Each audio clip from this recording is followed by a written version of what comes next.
Christopher Nolan's Inception is widely considered one of the most intricate, mind-blowing, and innovative films of all time. Its complex storytelling reflects the long decade that it took to be carefully written. Inception deals with the concept of infiltrating one's mind, stealing their secrets, and planting ideas into their subconscious. The fictional technology behind this process is elaborate and difficult to understand. We're dealing with science far out of reality that we can't relate to. And yet, the film still manages to be captivating and heartfelt. On the surface, the selling point of Inception is its spectacular visuals and clever dream-related concept. But what makes the movie especially entrancing is its raw human touch. Because I based it on this idea of a heist movie set in the world of dreams. And the problem with a heist movie is they tend to be procedural, they tend to be deliberately superficial.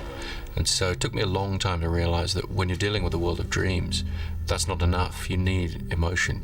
And so the central character, played by Leonardo DiCaprio, became the most important part of making the story relatable for the audience. Inception lays all of the cards on the table when diving into the human psyche.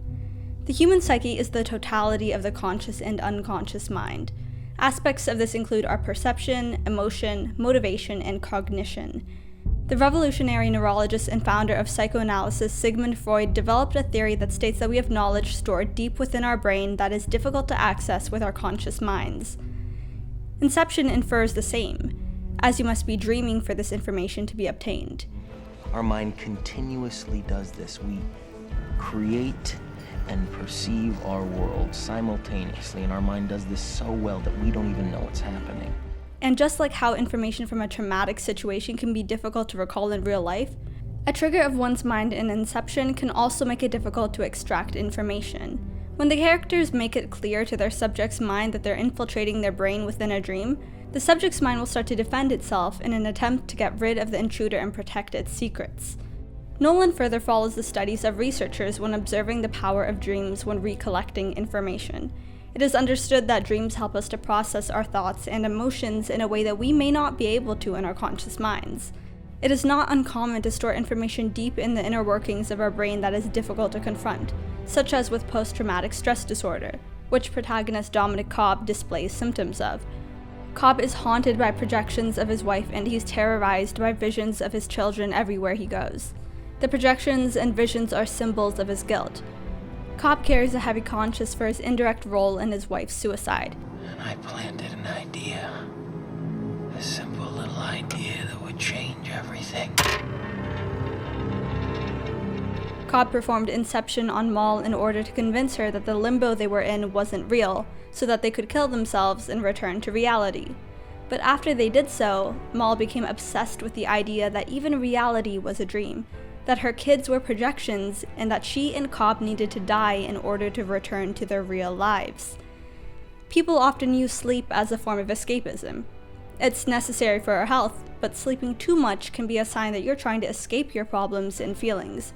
Cobb copes with his guilt and trauma through escaping into his own dreams. His overuse of the dream-sharing technology has left him unable to dream naturally, so he uses the passive device to re-enter a world where he can still be with his wife. But this dream world is constructed of memories he regrets. These are moments I regret. They're memories that I have to change. Well, what's down there that you regret? It's a prison of memories. In its basement floor is the hotel room they spent their anniversaries in. It's the night Mal leapt to her death. Cobb's fantasy world is an unhealthy coping mechanism that keeps him trapped in his self-condemnation rather than allowing him to properly deal with his grief. It's self-punishment that he doesn't quite realize he's inflicting on himself. After Ariadne's first time in the dream world, she leaves completely overwhelmed by the terrifying experience. But Cobb is confident that she'll return. Reality's not going to be enough for her now, and when she comes back, you're going to have her building mazes. And he's right. It isn't long before Ariadne returns, fascinated by the new infinite worlds of possibilities. I tried not to come, but there's nothing quite like it. it's just pure creation. A comparable form of escapism comes with the mediums of film, television, and music.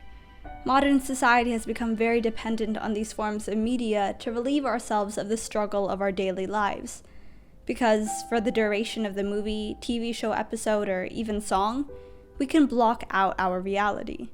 Perhaps that is our version of the movie's dreamscapes. A state of mind we can turn on at will and dissolve our world into. And Christopher Nolan knows just how to keep us coming back for more, effectively blurring the lines between reality and fiction.